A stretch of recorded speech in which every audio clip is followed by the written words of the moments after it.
Мына ушул шайлоо кампаниясында деле жаштарсыз кайсы бир партия болбосун эл менен жолугушууларда, башка иш чараларда жаштарсыз өздөрүнүн платформаларын жана ошондой эле саясий кампаниялардын активдүүлүгүн жаштарсыз элестете албашы бул турган кеп. Ошол эле учурда жаштар саясатта өзүнүн ордун тапты деп айтуу менен бирге эле жаштар ошол эле саясаттын куралы болуп атат деген дагы адистердин пикирлери бар. Бүгүн биз бетме ток-шоусунда жаштар саясаттын куралы деген теманы коюну тура көрдүк. Биринчи трибунанын ээсин чакырабыз.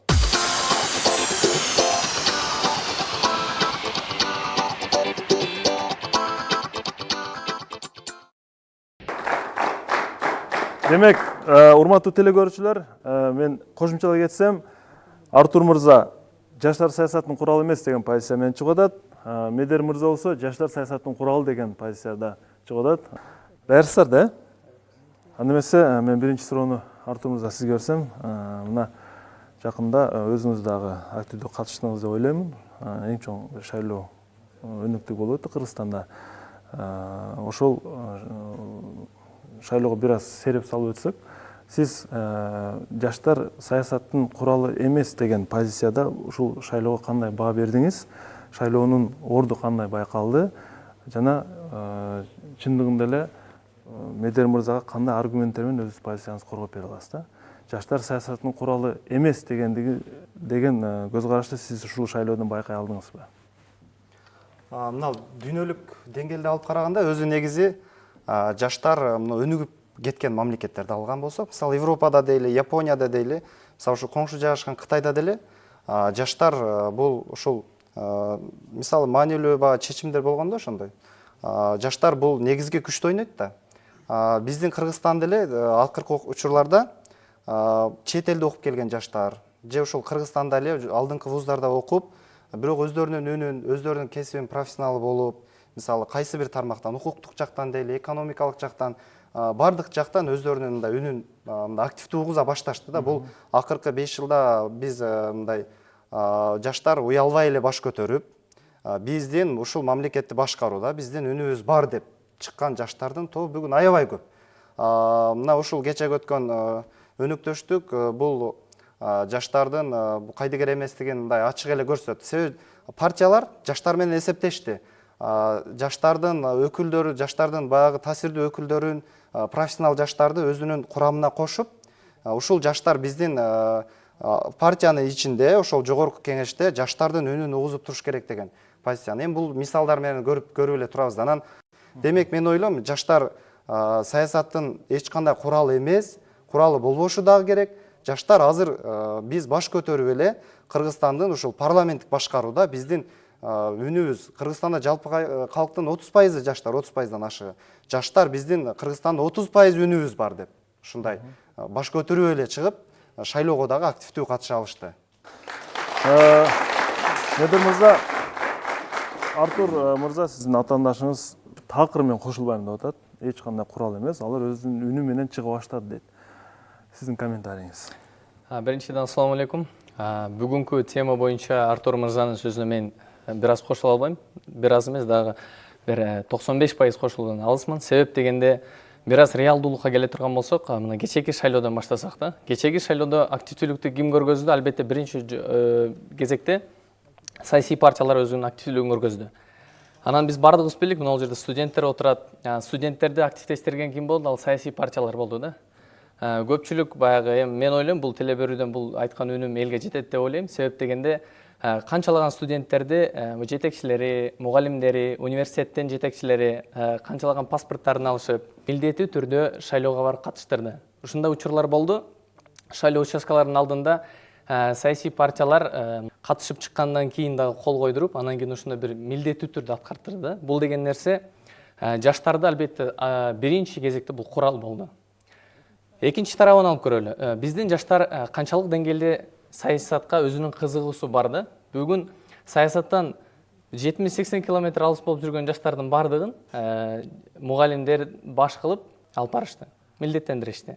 Андан сырткары акча ресурс аябай чоң болду. Себеп дегенде биздин студенттерге бардык эле студенттер эмес, балким студент курактан өтүп калганда жаштар жаш болуп эсептелген 28 жашка чейинки Артур Мырза жогоруда айтып өткөндөй ошол жаштарды түрдүү жолдор менен колдонуп шайлоого алып барышты. Бул деген түздөн түз жаштар курал болду дегенге далил деп эсептейм. Андан сырткары аргументтерди дагы дебаттын жүрүшүндө кененирээк айтып берем. Артур Мырза, мажбурлоо жолдору менен жаштарды, айрыкча студенттерди шайлоого катыштыр деген. Эми эки тарабы менен карашыбыз керек да. Мисалы сен айтып аткан ошол аябай эле кайдыгер караган жаштардын тобу бул аябай аз түзөт деп ойлойм да. Себеби мисалы ошол эле баягы мажбурлоо жолу менен деп атпайбы жана.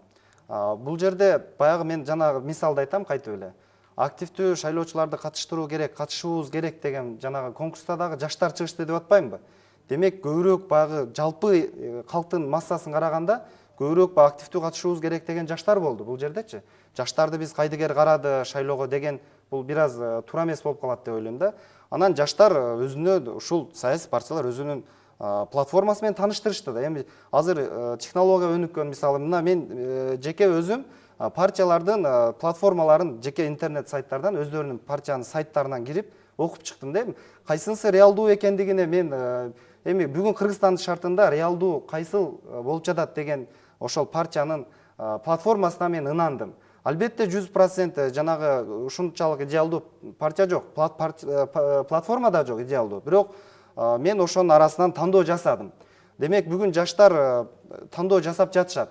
Жанагы окуу жайлар боюнча айтып кеткен болсок, студенттерди жана мажбурлап алып баруу. Эми азыр мен башында эле айтып кеткем, азыр жаштар робот эмес да. Мисалы СССР мезгилде адам жаштарды робот кылышкан, мажбурлашкан, маалыматты сырткы булактарды жабышкан. Бардыгы маалыматтар жаап, ошол СССРдин идеологиясы менен сугарып жүргүзүшкөн да. Ага салыштырып караганда азыр жаштар технология өнүктү, дүйнөдө эмне болуп жаткан, Америкада эмне болуп атат, Японияда эмне болуп жатат. Азыр жаштар ачык бардыгы, жаштар чыга алышат. Жаштар өзүнүн мээси бар, жаштар ойлонот. Жаштар бүгүн кайсы реалдуу, бүгүн кайсы шартта кайсы партия реалдуу башкарат дегенди бүгүн жаштар ойлоно алышат. Демек жаштарды баягы мажбурлап алып барган күндө деле бирок жаштар алар баягы мээсине баягы программа менен киргизип койбойт да ушул нерсени шайлайсың деген. Алар барып каалаган өзүнүн тандоосун жасашты деп ойлойм. Жаштар бул жерде жаңылышкан жок менимче.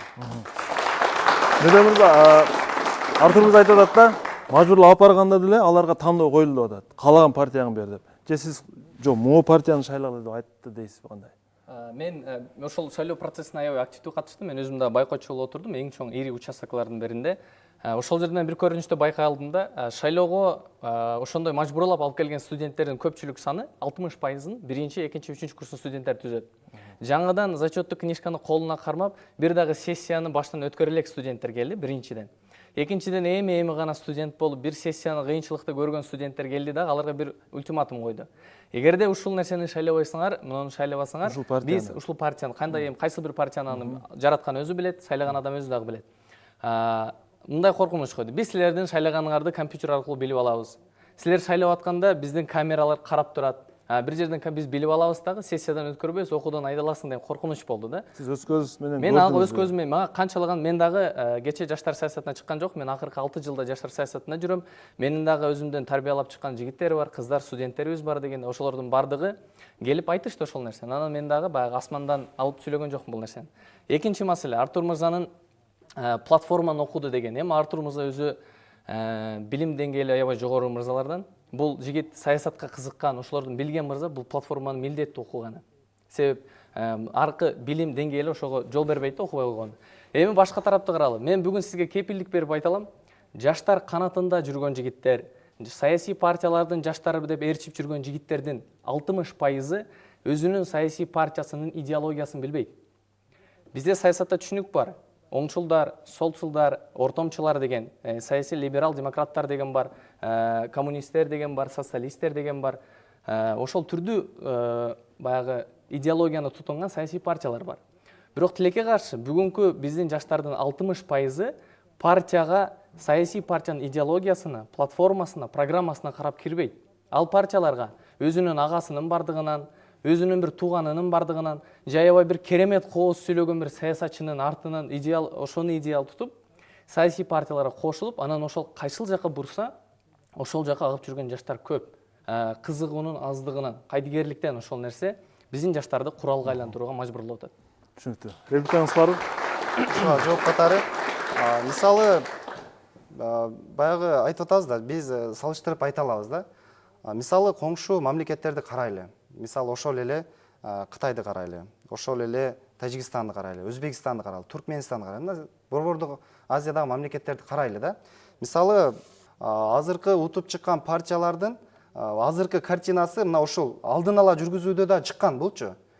Демек бул баягы көз карандысыз сайттар жүргүзгөн менен кийин чыккан жыйынтык дал келүүчүлүгү бул эми өтө эле баягы чоң административдик ресурс колдонуп бир ушундай бир айырмачылык болгон жоктугун көрсөтүп атат да. Кыргызстандын шартында мына мен бир мисал айтайын.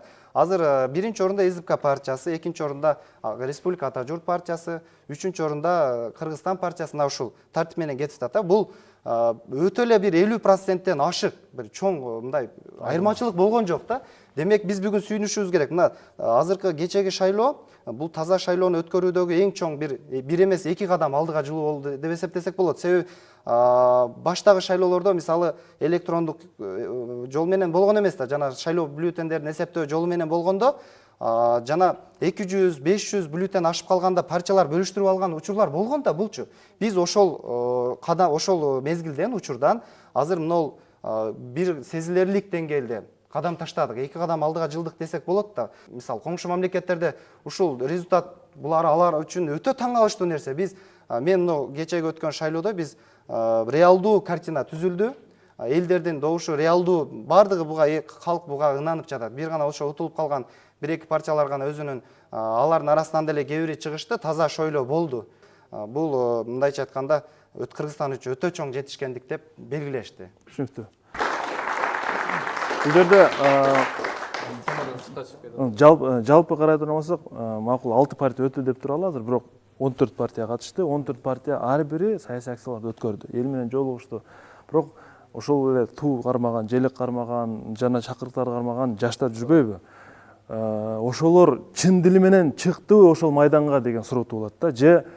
Же ошол лидерге карапбы, же бир кичине тыйын тыпырына карап чыктыбы, меден болсо кандай дейсиз? Сөз түрдө. Мен бул сиздин сурооңузга жооп берүүдөн алдын Артур мырза жана шайлоо боюнча айтып коеюн дегем. Чындыгында быйылкы шайлоо аябай мени дагы аябай канааттандырды.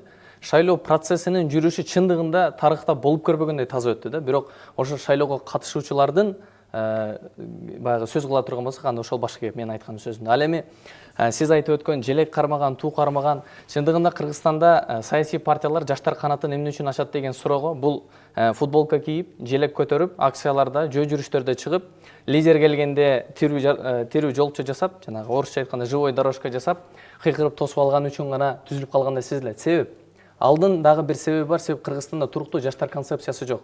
Кыргызстандагы жаштардын ишин бир көзөмөлгө нукка салып турган жаштар концепциясы болгондо, балким бизде ошол саясий партияларга аралашып жүргөн жаштар канатынын үчүн дагы бир ошол саясий концепцияда бир пункт каралып, жаштар саясаты, жаштар канаты эмне милдет аткарыш керек деп. Ошол эле Артур мырза айтып өткөн дүйнөлүк деңгээлде карап көргөн болсо, Европа мамлекеттеринде ошол эле кошуна Казакстан мамлекетибиз карап көрөлүк. Нур Атан деп бийликте турган саясий партия бар. Ал партия Нур Атандын жаштар канатынын бюджети бүгүнкү күндө 180 миллиондон ашык теңгени түзөт. Бул деген нерсе жаштар саясаты, жаштар канатына саясий партия өтө бир чоң мүмкүнчүлүк түзүп берет. Шаардык кеңеш, жергиликтүү кеңештерге шайлоо болгондо, жогорку кеңештерге шайлоо болгондо жаштар канаты өзүнүн тизмесиндеги мыкты инсандарды, өздөрү такша алган жаштарды жогорку кеңештин депутаттыгына сунушташат. Бир ошондой деңгээлде эсептешет да, бизге окшоп жанагы 50 футболка бер, анан 20-сын кайтарбай эле коелу, 30-ун кайтарып берели деген деңгээлде эмес. Сиздин айтканыңызга мен толугу менен кошулам. Бүгүн жаштар канатыны саясий партиялар көпчүлүк, бардыгын дебейм, көпчүлүгү 80% ошон үчүн иштетет. Ал эми кантип барган деген нерсе бул албетте кээ бир учурларда биз көзүбүз менен эле көрдүк. Футболка кийип, концерт бүткүчө туруп берген 300 сом, 500 сом берген көрүнүштөрдү биз көрдүк. Себеп пендени алдасаң болот, бирок Алланы алдасаң болбойт да. Себеп өзүң көзүң менен көрүп турган нерсени жалган деш, бул туура эмес нерсе. Экинчиден, кээ бирлери чындыгында кызыкканынан барды. Ошол биздин команда, биздин эме деген бир ураан менен барды, бирок тилекке каршы ал убактылуу гана ураан, убактылуу дух болду да. Себеп концерт да бүттү. Канчалык саясий партиялар концерт өткөрүштү, аябай кооз, миллиарддаган акчаларды кетирип, бирок ошол концерттен бүгүн бир да жыйынтык жок. Футболка кийип турган балдардан деле кабар жок. Бардыгы кетти. Ушуга жооп катары. Албетте мен жана башында айттым да, мисалы Кыргызстан бутуна туруп там-там басып келаткан бир бала сыяктуу да Кыргызстан азыр. мына ошол Кыргызстан эгемендүүлүктү алгандан баштап, мисалы 91 жылы алсак, азыр ошол 91 жылы төрөлгөн балдар азыр бүгүн 24-25 жашка чыгып калышты да. Демек алар мына жаңы келе жаткан муун бир аз өзгөчө, башкача азыркы мурунку ойлордон, мурунку пикирлерден, мурунку системадан баш тарткан бир жаңыча ой жүрүткөн жаштар тобу бар да бүгүн. Бүгүн ошон үчүн жаштар жөнүндө сөз болуп атат бул жердечи. Жаштар таптакыр эле ошол баягы партиялардын өнөктөштүгүнө, мисалы кайдыгер алар баягы акчасын берсе эле барып ошол партиянын саясатын жүргүзүп коюу менен гана биз чектелип калабыз деген эмес. Бүгүн туура, бүгүн социалдык же либералдык же дагы бир президенттик башкарууну колдойбуз деген түрдүү бир топтоо жаштардын курамы бар да, тобу бар. Мына ошол жаштар албетте жанагы силер айтып аткан жаштар, жанагы силер айтып аткан бир эле жаштар эмес, жалпы Кыргызстанда кайдыгер болуп аткан адамдардын тобу бар. Жаштар эле эмес, ал жалпы ошол жерде улгайган адамдар деле, мисалы мен шайлоого барып катышпаймын, эгерде алып барып мени катыштырып келсеңер катышамын деген улгайган адамдар деле чыкпадыбы? Демек бул жаштар деле эмес, кайдыгерлик бул жалпы Кыргызстанда мына ушул көрүнөт. Бирок жаштар, мисалы ошол жанагы флаг көтөргөн дейбизби, башка калган жаштардын бардыгы эле жанагы жалданма флаг көтөргөндөр эмес. Алардын арасынан бар жүргүлө балдар, киши ойгонгула кичине, биз азыр эртең Кыргызстандын келечеги бизде деп атат. Биз кичине даяр болойлу. Демек Кыргызстан парламенттик президент башкарууну тандадыбы? Демек биз бир партияны тандашыбыз керек экен. Биз өзүнчө, мисалы өзүнчө эле бир жол менен кете албайт экенбиз. Мына ушул карап туруп 14 партиянын бирөөсүн биз көңүлүбүзгө туура келген тандашыбыз керек деген аркасынан 4-5 баланы ээрчиткен балдар бар. Мына ошолор барып өздөрүнүн командасын топтоп алып туруп барып ошол жерде партиялардын ошол жаштар канатынын ишин алдыга жүргүзүп атат. Мен ойлойм, эртең алар деле унутта калбайт болуш керек. Себеби эртең ошол жогорку кеңешке баргандан кийин ошол жаштар дагы мындай ошол партиянын бир үнүн элдер менен жана жеткирип турат, көпүрө болуп берет деп мен толук ишенем буга.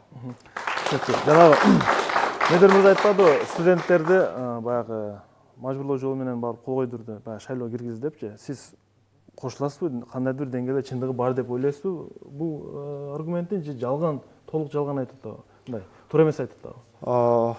Ошол аргументти мен дагы бир 3-4 адамдан уктум. Бирок мен аны баягы бул баягы кошумча шайлоо участоктору ачылган да. Ошол жерлерде болду деп айтып атышат. Бирок мен ал жерден шайлоого катышкан жокмун. Мен башка жерден катышкандыгым үчүн мен ал списокты көргөн жокмун. Ошон үчүн эч нерсе дей албайм ага. Түшүнүктүү. Мен дал ошол участкада тургандыгым үчүн буну баягы толук кандуу айтып берип атам, себеби өз көзүм менен көргөндүгүм үчүн. Анан баягы студенттер бөжүрөйүп, агай мен тизмеге кол койдум, кирип чыктым деген сөздөрүн уккандан кийин күйүп, анан ошон үчүн айтып атам. Бирок Медерге ушуну айтып коеюн деп атам да, студенттер мал эмес да азырчы. Жаштар мал эмес, жаштар робот эмес. Анын жана бир определенный бир немеге түшүрүп туруп, нукка салып туруп, барып ушуну шайлап чыгасың деген деле. Алар өздөрү биз каалаганыбызды, кайсы партия менен биз бардык партияга макулдугубузду бере беребиз. Биз бирок киргенде өзүбүздүн позициябыз бар деген жаштар деле мен көрдүм.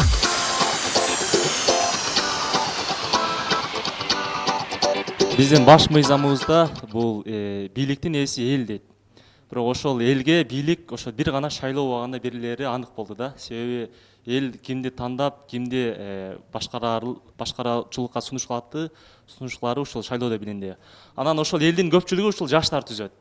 Жаштарды үстүр томон карасак, активдүү жаштар, пассивдүү жаштар, алсыз жаштар деп бөлсөк болот. Анан бүгүнкү темага кайрылсак, мисалы жаштардын ушул алсыз, өзүнүн позициясы жок жаштар курал катары балким болушу мүмкүн колдонулган. Ал эми активдүү жаштар өзүнүн позициясын бербеген күчтүү жаштар өзүнүн курал катары эмес, алар активдүү катышып шайлоонун таза өтүшүнө салым кошту. Анан Медер мырза дагы бир саясий партиянын шаардык жаштар канатын жетектеди. Анан суроо берет элем да, ушул башында айтып өткөн сөздөрүнө карасак, мисалы жаштар канаты курал катары пайдалангандай деп кетти. Ал эми өзүңүздү кандай эсептедиңиз? Сиз дагы курал катары пайдаланып калдыңызбы анда? Ал эми экинчи суроом, эгер курал катары пайдаланылбаса, кандай сунуштарды бересиз курал катары пайдаланылбоого? Рахмат. Аябай жакшы суроо. Биринчи сурооңуздан баштайын. Жок, мен курал катары колдонгон жокмун, себеби мен жараткандан корком. Анан кийин өзүмдүн командамды мен бир туугандай сезем. Биринчиден себеп адам бир тууганын алдай албаган сыяктуу, мен дагы өзүмдүн командамды алдай албайм. Экинчи сурооңузга кандай сунуштарды берет элеңиз деген суроо, мен аябай бул нерсени какшап айтып келем ар дайым. Сиз мен курал болгон жокмун деп айта аласыз. Курал болгон жокмун. Мен жараткандын алдында да айта алам, жана өзүмдүн командамдын алдында да айта Бирок алам. жаштар саясат куралы деп айта бересиз. Көпчүлүк бар. Ооба. Мен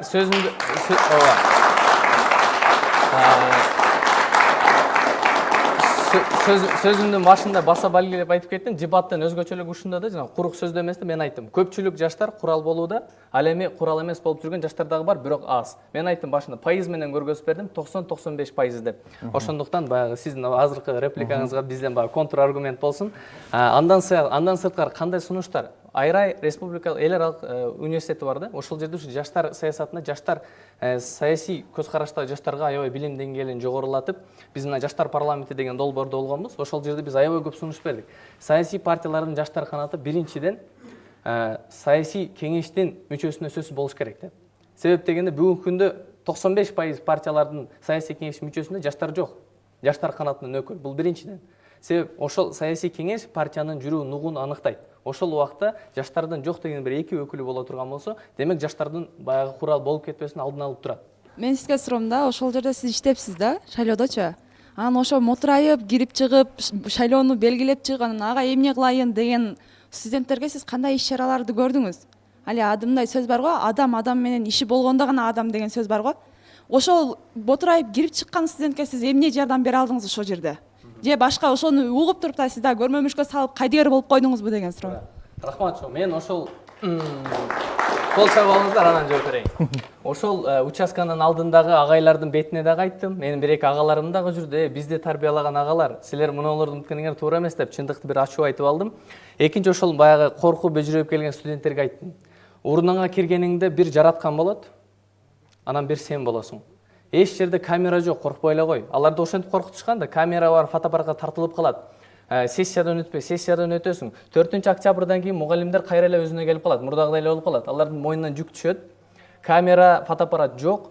Жараткандын алдында кандай таптаза болуп келген болсоң, дал ошол сымал өзүңдүн каалаганыңа ошол жерде галочканы коюп чип кет деген жардамымды бердим. Мен Медербек мырзага бере турган суроом ушундай эле, сиз айтып өттүңүз, 95% жаштар мындай колдоону неме кылат. Мен буга абдан эле каршымын. Мен өзүм деле жашмын, жаш болушума карабай ошо ГРЭСтин өкүлү болуп, оператор кызматын өтөдүм ал жерде. Мен деле чындап эле ошондой жаштарды көрдүк. Ал болгону бизде Ош боюнча 7 участка болду, кошумча шайлоо участкасы. Ошол жерден эле биздин жаштар шайлоо участкасына катыш укугуна ээ болду. Бул болгон эле эсептүү эле жаштар катыша алат шайлоо участкасына. Мындай эсептей турган болсок, эсептүү эле студент болуп калып атат. Эсептүү калгандар өзүнүн жергесине, өзүнүн айылына барып туруп, агайынын башкасынын сөзүн укпай эле неме кылды да. Студент курал болуп калат. Курал болгон жок. 21 миң болуп калат. Эгер 7 участок. Ооба, эгер ошондо бул 20 миң деген жашта, 20 миңден макул эрки бар, күчтүүсүнүн бир 10 миңи өзү шайласын, макул ичине кирип баягы сен агай сага жанагы сен жакшы, сенден көрө бирөө жакшы деген позиция менен кирип өзүнүн каалаганын шайласа, ал эми 10 миңи чындап коркуп шайлаган болсо, демек 10 миң жаш Ош шаарында курал болду деген нерсеге мына эки инсан өзү далил болуп берди да. Кыскарага. Бул жана Медер өзү мен өзүмдүн кеңешимди бердим деди да. Барып, кирип, ал жерде камера жок. Ал жерде сен каалаганың өзүң жүрөгүң менен тандайсың депчи. Демек бул мисалы бир эле студентке бул кеңешти менимче 5-6 адам берди да. Демек ушул 5-6 адамдан кеңеш уккан студент демек өзүнүн тандоосун жасайт деп мен ишеничтүү эле айтамын да. Билебиз, биз азыркы учурда жаштарды пайдалануу өтө эле мындай оңой болуп калды. Себеби кандайдыр бир спорт клубу ачып, ошол жерге жаштарды тартып келип, ал жерден ошол машыктырып, андан кийин ушундай шайлоо болобу же кандайдыр бир иш-чаралар болобу, ошол жерге каалайбы же каалабайбы, каалайсыңбы же каалабайсыңбы, сен ошол жерде машыккандан кийин сен чыгышың керек деп туруп ошондой. Бул деле бир курал катары пайдалануунун жолу да. Кандайдыр мындай жооп берем да. Буга чейинки шайлоолордо мына ушул нерсе өтө аша чаап кеткендик менен болгон да. Биз көргөнбүз, спортсмен балдар аябай мына ошол жерде туруп алып, баягы күрөөздүк менен, мисалы улуттар ортосунда башка улутка кысым көрсөтүп менен сен муну шайлабасаң сени жок кылып жиберем деген жаштардын тобу болгон буга чейин. Бирок кечеги болгон шайлоо өнөктөштүгүндө мындай нерсени билбейм мен же байкабадымбы, бул нерсе бара-бара жаштардын арасында жоголуп бара жатат. Күч менен пайдаланып, мына ошол нерсеге жетишүү бул туура эмес тандоо экендигин аз жаштар түшүндү. Анан ошол эле мезгилде спорт менен заниматься этиш керекпи? Машыгыш керек. Демек спорт менен кетиш керек, кайсы бир саясатчынын куралы болбош керек деген жаштарды мен өзүм досторум арасынан да көрдүм. Демек бул нерсе толук жоголуп кетти деп айта албайм, бирок бул бара бара жок болуп бара жатат. Кечеги шайлоодо кескин түрдө азайды деп айта алам. Саламатсызбы? Мына өзүңүз айтып жатасыз да, кээ бир партиялар жаштарды колдонбоду депчи. Негизинен биз көрүп атабыз, айрым партиялардын платформасы жок. Анан кантип эле жаштар өз демилгеси менен өзү менен тандашы мүмкүн да, ушул менен таң калам да. Анан экинчи суроом, университеттеги саясий партиялар аралаштыбы? Так, биринчи суроого жооп берейин. Жаштар өзү чындап эле тандадыбы деген суроо да, жаштар. Идея платформасы жок болсо деле кантип чыгышы мүмкүн депчи. Платформасы такыр эле жок партияны Жакпады же мындай. Платформасы бар.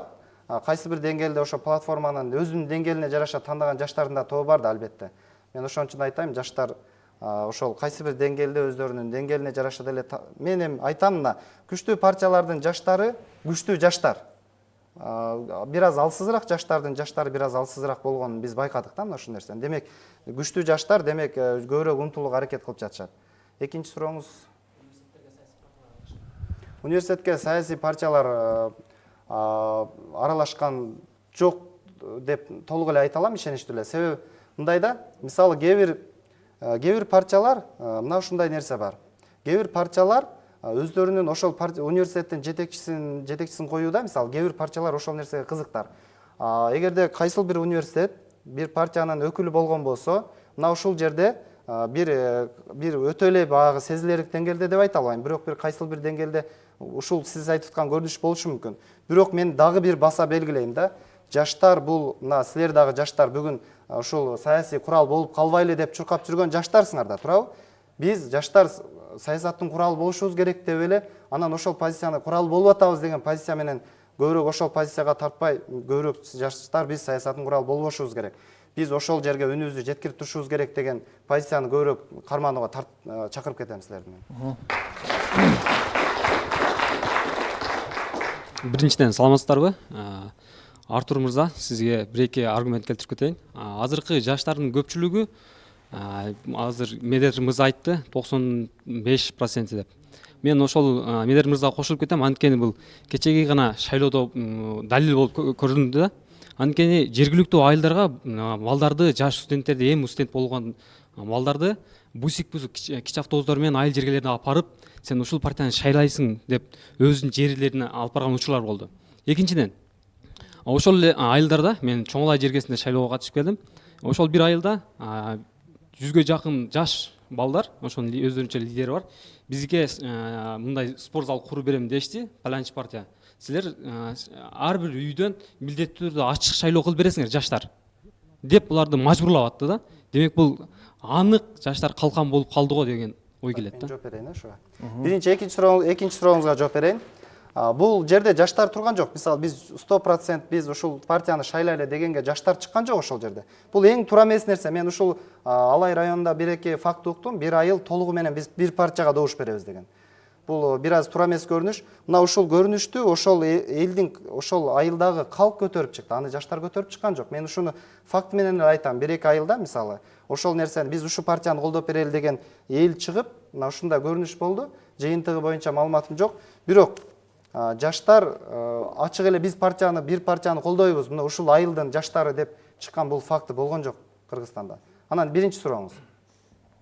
Биринчи сурооңуз боюнча, баягы бусиктер боюнча. Ташымайды. Мен айтам да, жаштар, бул жаштар деген жаш, бул өзүнүн позициясы бар, көз карашы бар. Кыргызстан парламенттик башкарууну түшүнүп калган, депутаттар, партиялар бул көп нерсени чече тургандыгын түшүнгөн жаштар көп эле ошол топтогу жаштар деп ойлойм да. Анан менимче ошол партиялар бусиктер менен айылдарга алып барып, кайра ошол жаштарга мындай шайлоого катышууга жардам эле берди болуш керек деп ойлойм. Себеби ал жаштар барганда айылында өзүнүн каалаган, жүрөгү тандаган партияны шайлады. Курал эмес, баягы өзүнүн жарандык гана милдетин аткаруу үчүн бар деп эсептейм. Бекер транспорт уюштуруп беришти, алар өзүнүн каалаганын тандашты.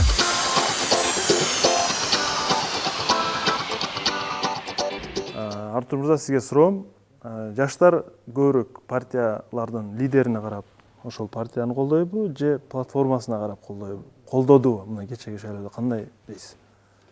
саясатты мен айта алам, жаштар саясатты курал кылып аткан жаштар дагы бар. Саясатты курал кылып, өздөрүнүн позициясы менен, өздөрүнүн үнүн, өзүнүн аркасындагы тобун ошол эле бийликке жеткирип, ошол эле өзүнүн максатын аткаруу үчүн саясатты курал кылып аткан жаштар дагы бар бүгүн. Ачык эле айта алабыз. Мына биздин Кыргызстан тарыхын алган болсок деле, мисалы Айнура Кондучалова 23 жашында министр болгон. Мына азыркы учурда деле Кыргызстанда жаш министрлер, мисалы ошол эле учурда жана Эльвира Сариева, билим берүү министри, Илим Карыпбеков, биринчи улуттук каналдын директору, мына ушул азыркы партияларга кеткан Жомарт Сапарбаев, Жанар Акаев, Элдар Абакиров, мына ушундай жаштар өздөрүнүн жанагы максатын ишке ашырыш үчүн ошо партиялар аркылуу барыш керек. Бүгүн кайсы бир партияны тандашыбыз керек болуп атпайбы? Мына жаштар кайсы бир партияны тандап атасыңар. Ошол партия менен жана бийликке жетип атат. Демек, мен ойлойм, жаштар көбүрөөк эле баягы ошол партиянын эле таламын талашып, ошол партиянын лидери айткан сөздөн чыгпай эле ошонун калканында канат болуп эле, канатында калкан болуп ошол жерде жатып албай, жаштар ошол жерге барганда тартышат, талашат. Мына ошондой жаштар бүгүн бар.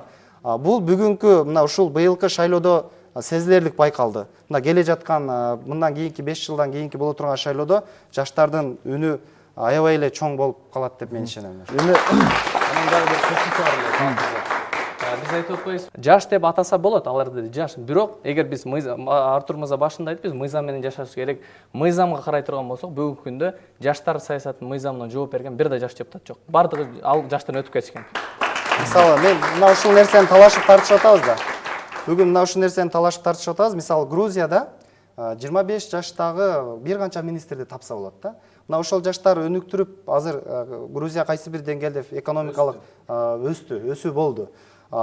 Биз мына ушул нерсеге биз акырындап жетишебиз деген нерсени айтабыз. Анан мисалы кайсы бир деңгээлде дал келген партияны жаштар тандап, ошол жерге депутат болуп барып, өзүнүн максатына, өзүнүн артындагы жанагы элдин, жаштардын үнүн ошол жерде жеткирип турганга жаштар акылуу да мына ушул нерсеге. Анан жаштар ошол жерге жогорку кеңешке барса эле, демек муну пайдаланып атат деген позициядан бир аз алысыраак болушубуз керек. Түшүнүктүү. Мануов көргүзөт. Мен ушул аудиторияга суроо бергим келип атат. Урматтуу аудитория, сиздер жаштарсыздар эми. Жаштар саясаты куралы деген сөздү кандай түшүнөсүздөр? Бир эки сөз менен түшүндүрүп бере аласыздарбы? Бул эмне деген сөз? Жаштар саясаттын куралыбы дегенде, курал десеңиз бизде ал пайдаланган болуп калат да. Мындай али айылдан келип, мындай сиз айылдан келгендер деп атасыз да, биз али эч нерсени түшүнбөгөндөр. Деген сөз чыккан Жок, эми биринчи курстар деп атасыз да, биринчи курстар. Алар айылдан жаңы келген да. Мындай эчтекени түшүнбөй барып шайлап койду дегенде, бул курал катары колдонулду деп айтып атасыз да. Мен айта алам, жаштар саясаттын куралы эмес, саясат биздин куралыбыз. Далил катары айта алам, мен ошол шайлоодочу биз мисалы ошол шайлоонун аркасы менен биз карылар үйүнө бардык. Карылар үйүнө барып биз өзүбүздүн жардамыбызды берип, алардын жылмаюусуна кошуп келдик ал жердечи. Мен эч качан айта албайм, мен антип айтыштан уялам.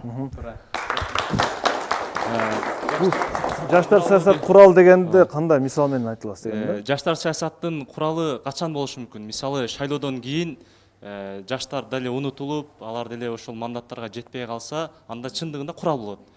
Ал эми жыйынтыгында ошол жаштар ошол саясатка жетип, өздөрүнүн мандаттарга ээ болсо, ал чындыгында жаштардын жетишкени гана санасак болот. Түшүнүктүү. Бул жактан олар жаштар саясаттын куралуу деген сөз бул жакта айтып өтүштү. Жаштарды баягы колдонуп, пайдаланып, ошол флаг көтөртүрүп, иштетиптүү, анан шайлоо бүткөндөн кийин алар такыр унутулуп калат депчи. Бизде азыр буга чейин деле мындай болгон эмес. Жаштар парламентте иштеп эле жүрүшөт, жаштарчы. Мындан кийин дагы иштейт. Буга чейин болуп келген нерсе азыр ушунчалык таза жүрүп аткандан кийин, значит, мындан кийин такыр андай болбойт да. Өткөнкү 5 жылда, мына өткөн 5 жылда жаштардан кабар алган болдубу мындай парламент? Мисалы, биякта унутулдубу да? Биз мисалы, мен активдүү гражданин деген бир темада, жаран деген темада Мамакеевде байкап өткөн семинар болуп өткөн да. Ошондо бизге келип, ошол именно Бакытбек Калмаматов менен жолугушуп, сүйлөшүүлөр жүргүзүп, ушундай иш-чаралар болуп өткөндө мен ага такыр каршы болом да. Буга чейин келип кабар алуу деген, кабар алуу эле иштеп эле жүргөндө буга чейин азыр кеткен болсо делечи. Бала чакадан бери сураштым. Ошол кабар алуу боюнча мен ал Бакытбек Калмаматовдун, ал депутаттын келген себеби ал жерде эл аралык уюм ошол жерде семинар уюштурган. ал эл ара коюн какшап жүрүп жогорку кеңеш спикеринин атына кат жазып, мен да билем, ал Мамакеевде өткөн, мен да ушу жаштар саясатына жүрөм. Суранышы менен келди, чакыруу менен келди да. Өзү келсе кандай эле, жараткан ыраазы болдум. Түшүнүктүү. Мына ой пикириңер өзгөрдү да, жаштар саясат курал эмес экендигине ынанып атасыздар же курал болуп калдыбы да, кандай? Көпчүлүк жаштарда жакшы идеялар бар. Өтө сонун жаштарга керектүү, коомчулукка керектүү идеялар жаштардан чыгат. Ушу идеяны шайлоо алдында гана же бир кайсы бир кызматка өтүш үчүн же өзүн көрсөтүш үчүн жаштардын идеяларын колдонсо, бул ал жаштардын алардын куралы болуп калат. Эгер ошол жаштардын идеяларын ар дайым колдоп келсе, келечекте дагы колдой берсе, демек бул жаштар саясаттын куралы болбойт. Ал ошол бир максатты көздөп туруп, ошол жаштын жакшы чыккан идеяларды колдонуп, ошол бойдон ал жигиттерге, жаштарга көңүл бурулбаса, демек ал саясаттын куралы болуп калат. Мен бир ойду айтып кетким келет. Азыр бул жакта эжелерибиз айтты да, жаштар саясаттын куралы эмес, саясат жаштардын куралы деп атат да. Анда мен сиздерге ушундай суроо берем. Анда эмнеге жогорку кеңеште жаштар иштебейт? Ушундай суроо. Ал жакта иштейт, бирок көбүнчө 5%, мындай айтайлы, 100дөн 5% эле гана жаштар иштейт. А 95% уже мындай айтканда СССРдин 1991-жылдан баштап иштеп келаткан чоң, мындай айтканда чоң ата, чоң энелерибизге жакын эжелер иштейт, же агалар иштейт. Жана сиздерге мындай айттыңыздар. Жооп берип коеюнчу ушуга. Өмүрбек Текебаевга мына ушул суроо берилгенде силер ордуңарды бошотпойсуңарбы? Жүрөсүңөр 20 жылдан бери. Биз жаштар баралы деген суроо берилгенде ушундай жооп бериптир. Анда жаштар тажрыйба топтогула, үйрөнгүлө, деңгээлиңер өссүн. Мына ушул мамлекет башкарганга деңгээлиңер болгондо биз бошотуп берели деп атат. Демек, сен айтып аткан нерсе, жаштар кайсы бир деңгээлде профессионалдуу жаштар гана барат ал жерде. Ал эми көбүрөөк басымдуу бөлүгү биз калайбыз бул дүйнөдө. Калабайбызбы ошол көбүрөөк баягы жашы өткөн, тажрыйбасы бар адамдар депутат болуп, анан элдин жана мыйзам чыгарышат да. Бирок жаштар такыр эле жок дегенге кошула албайм. Жаштар буга чейин дагы депутат болуп келе жатат, бирок мына акыркы убактарда жаштарга көбүрөөк басым жасалып атат да. Мына ушул нерсени өзүңүз да байкаган болушуңуз керек. Демек, мындан кийин жаштардын үнү көбүрөөк угулат. Кошумча айтсам, ушу азыр берген сурооңузга, бул 90 жылдан бери, 20 жылдан бери иштеп келип аткан депутаттар, алардын ортосунда эмне үчүн жаштар жок эле? Ал убакта биздин жаштар СССР немеси менен чоңоюп, ошол убакта биздин жаштар азыркыча биздин көз карашыбыз башка. Биз жаштар билебиз, биз дагы эми аракет кылып атабыз. Мына жакшы таза шайлоодо өткөрдүк, биринчи жолу. Мурда ушул күнгө чейин пачка бюллетендер ташталган. Пачка ош кайсы саясий партия өзүнүн немесин неме кылган көргөн болсо ошо жетишип кете берген да. Азыркы учурда биз жаштар көрүп турабыз, таза шайлоонун өтүшүнө аракет кылып атабыз. Биз дагы жаштар менен мына жылы 1-2 болгон эсептүү депутаттар жогорку кеңешке барса, Кудай буйрса 5 жылдан кийин бизге окшогон жаштар, дагы 10 жылдан кийин жогорку кеңеште жаш чоң адам калбайт деп ойлойм. Жалаң эле жаштар, укумуштуу, билимдүү, биз өзүбүз барабыз, Кудай буйрса. Жеткир. Жооп кайтарсам болот да.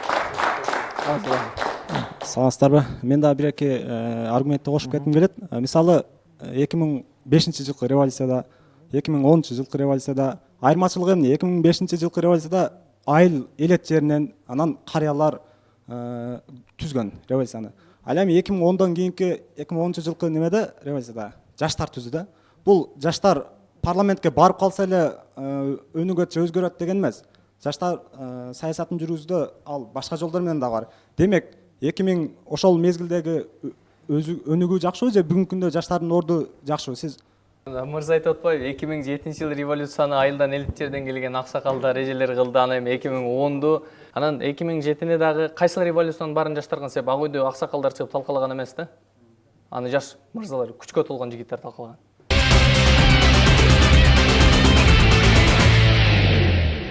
Бир минуттан убакыт берилет. Ошол бүгүнкү эми боюнча Медер мырза сиздин андыр алды өзүнүн аргументтери менен. Жаштар саясатын куралды деген көз карашын сиз туура эле ошондой жаштар бар деп мындай бир моюңузга алдыңызбы же кандай? Бул жак оппонентим өзү менен оппонентим болбош керек өзү негизи. Биз баарыбыз бир позицияда турушубуз керек. Жаштар саясаттын куралы болбош керек. Анан жаштар саясаттын куралы болуп жатат, жаштар дагы эле колдонулуп атат деген позицияны кармап жүрсөңөр жүрө бересиңер. Ошон үчүн биз азыр жаштар көбүрөөк мына канча Кыргызстанда проблемалар бар. Миграция проблемасын алалы. Жаштар Кыргызстанда жалпы жумушсуздардын 70%-ын жаштар түзөт. 70% жаштар жумушсуз болуп жүрөт. Мына ушундай проблемалар турганда биз көбүрөөк биз курал болуп калып атабыз деген позицияда эмес. Көбүрөөк ошол партиялар болсо партияларга кирип, мамлекеттик кызматтар болсо ошол кызматтарга кирип, биз өзүбүздүн күчүбүздү, өзүбүздүн топтогон тажрыйбабызды колдонушубуз керек, жана жаштардын көйгөйлөрүн чечишибиз керек. Анан дагы бир нерсе, жаштар чуркап жүрүшөт. Ошол эле жана бир партия акча берип койсо, кээ бир жаштар жүрөт да, бул өтө аз санда түзөт. Ушул жаштарды да биз чакырышыбыз керек дагы, жаштар бир күч болуп туруп, биз окушубуз керек, билим алышыбыз керек, чет элге чыгып, чет элде тажрыйбаларды үйрөнүп келишибиз керек. Жаштар көбүрөөк биз позитивдүү маанайлар менен чыгышыбыз керек деп ойлойм. Ошон үчүн мен оппоненттеримди бардыгын жаштарды саясаттын куралы болбоого жана ошол позициядан кайтып биздин позицияга кошулууга чакырам. Сиздин жыйынтыгы ой пикириңиз. Аргументтер ынандыра алдыбы сизди? Албетте аргументтер, дебатта аргумент негизги маанини ойнойт, бирок тилекке каршы бул аргументтер болгон жок. Менин аргументим ынандырган окшойт, себеби өзү Артур мырза жыйынтыгында айтып кетти, акчага алданып жүргөн жаштар бар деп, демек бул баягы курал болгондугунун бир далили. Экинчи аргумент мен бир аз аналитика жүргүзсөм, себеби дебатта анализ жүргүзөт ар дайым. Биринчи бул идеологиялык жактан биздин жаштар баягы лидерди гана тандап кирип кете берет, идеологиялык платформаны карап тандабайт деп мен биринчи аргумент келтирдим. Бул деген ушул баягы менин позициямды ишендирген бирдеги. Экинчи айттым, жаштар канаттары бүгүнкү күндө футболка желе көтөрүү үчүн гана пайда болуп калган системага арналып калды. Себеп жаштар концепциянын жоктугу экендигин себеп кылып мен экинчи аргумент кылып бышыктап бердим өзүмдүн дебаттын жүрүшүндө. Андан сырткары баягы бардык төңкөрүштөрдө, бардык мына жигиттин суроосуна да жооп кылып, революцияларда бардык түрдүү күчкө бул жаштар ээ болгон, ошол жаштар курал болуп келгендигин үчүнчү аргумент менен далилдеп, мындан сырткары да көптөгөн баарын айтып отурбайын, аргументтер менен бышыктап өзүмдүн позициямды тактап ойлойм. Кудайым буюрса, өзү жараткан биздин бардыгыбызга бир жакшы нерселерди насип кылган болсо, биз да бүгүн бул жака жанагы биз курал болдук, биз өмүр бою курал болобуз деген принципте чыккан жок. Биз ошо чыркырап, кыйкырып айткандын себеби дагы ошол курал болуп атат, ошону токтотолу депчи. Көкүрөк чийип эле жанагы кожо көршүн кылып эчтеке болгон жок. Бардык нерсе идеалдуу, биз аябай күчтүү болуп кеттик дебестен, кемчиликти моюнга алган гана мамлекет, кемчиликти моюнга алган гана инсан ар дайым өнүгө алат да. Кемчилигибизди жоюуга аракет кылып, ошол чындыкты айтып буюрса жоебуз. Түшүнүктүү. Сиз сурооңуз. Медер мырзага сиздин мына ушундай жаштар суроо мындай. Медер мырза бир гана суроо болуш керек? Бир гана суроо. Медер мырза, азыр жаштардын эки тобу бар. Ыймандуу жана профессионал эмес жаштар. Бирок профессионал жаштар, бирок ыймансыз жаштар. Сен көбүрөөк кайсыл жаштарды бүгүнкү бийликке келип, ошол өздөрүнүн күчүн көрсөтүүсүн каалайсың? Адамдын деңгээли кандай болбосун, биринчи инсандык касиетке ээ болгон, ошол ыймандуу гана жаштардын келишин каалайм. Сиздин сурооңуз. Мен Артур агама суроом деле жок, болгон бир каалоо тилегим бар. Мен ойнойт элем, сиз ушу жаштардын дагы бир канча жаштардын баягы лидери болуп келесиз. Ошол жаштарга кээде ушул ачуу чындыкты моюнга алдырганды үйрөтүп, кээде баягы анча-мынча нерсеге көз жумбастан чындыкты айтып, ошол кемчиликти бирге оңдоого чакырат элем. Демек, урматтуу телекөрүүчүлөр, бүгүнкү бетме ток-шоусунда биз жаштар саясаттын куралы деген темада талкуун жүргүздүк. Тараптардын аргументтерин угуп көрдүңүздөр. Белгилүү бир өлчөмдө чындыктар айтылды, ой пикирлер айтылды, сунуштар айтылды. Албетте, жогоруда жаштык бар жерде жалын бар дегендей, чындыгында жаштарыбыздын бир топ интеллектуал күчтүү жаштардын өсүп келе жаткандыгына биз бүгүнкү көрсөтүүдөн байкасак болот. Бийликке, саясатка жаштардын баруусу керек. Анткени кан алмашуу процесси адамда, медицинада керек болгондой эле бийликте дагы сөз алмашуу керек. Болгону балким айрым бир саясатчылар айткандай, силер ушул саясатка даярданып келгиле деген да туурадыр. Бирок практика жүзүндө көрмөйүнчө саясатты ал адам эч качан жетекчи болууга даяр болбойт да. Ошон үчүн мен бардык бул жерде отурган жаштарды, көрүп жаткан жаштарды өздөрү менен өздөрүн бир анализдеп иштөөгө жана саясий иш-чараларда өздөрүнүн активдүүлүгүн көрсөтүүгө чакырып кетем. Негативдүү максатта эмес, албетте